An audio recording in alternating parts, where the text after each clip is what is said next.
Subscribe कीजिए हमारे channel को और बेल आइकॉन को दबाइए हमारी लेटेस्ट वीडियो सबसे पहले देखने के लिए। Hello friends, welcome to entgurgaon.com। मैं हूं doctor Manish Prakash, senior ENT consultant, Mayom hospital Gurgaon से। आज मैं आप लोगों से एक कॉमन प्रॉब्लम के बारे में बातचीत करूंगा, जिसे कहते हैं तातुआ यानी कि टंग टाई यानी कि एंकाइलोग्लॉसिया। इस परेशानी में जब बच्चा माँ के पेट में बन रहा होता है तो उसकी जो ज़बान हमारे फ्लोर ऑफ माउथ से एक पतली झिल्ली, जिसे फ्रेनुलम कहते हैं, इसके द्वारा जुड़ी हुई होती है। और कई बच्चों में ये झिल्ली फ्लोर ऑफ माउथ से सेपरेट नहीं हो पाती है, जिसकी वजह से हमारी ज़बान बंधी हुई रह जाती है और उसकी मोबिलिटी नहीं हो पाती है।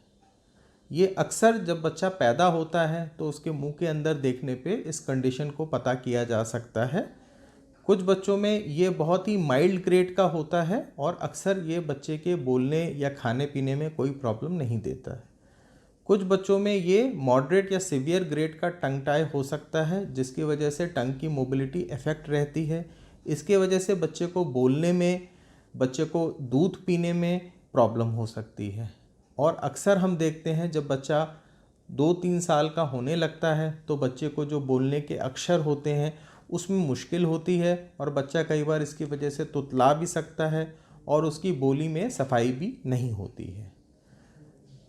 जिन बच्चों में ये झिल्ली बड़ी रहती है और बच्चे को परेशान करती रहती है, उस तरह की सिचुएशन में इस झिल्ली को एक माइनर ऑपरेशन करके रिलीज़ कर दिया जाता है। इस ऑपरेशन को हम लोग टंग टाई रिलीज़ या एंकाइलोग्लॉसिया रिलीज़ कहते हैं। हमारे पास कई टूल्स होते हैं इस ऑपरेशन को करने के लिए। सबसे लेटेस्ट और बेस्ट टूल इस तरह के लिए होता है लेज़र सर्जरी।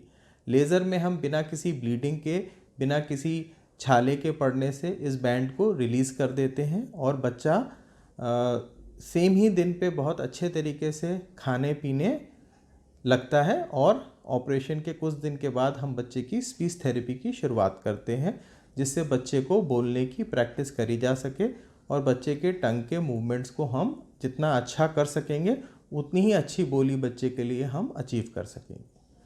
दूसरा हमारे पास तरीका होता है ट्रीटमेंट का कोल्ड स्टील, जिसमें हम एक सीजर के द्वारा इस बैंड को काट देते हैं।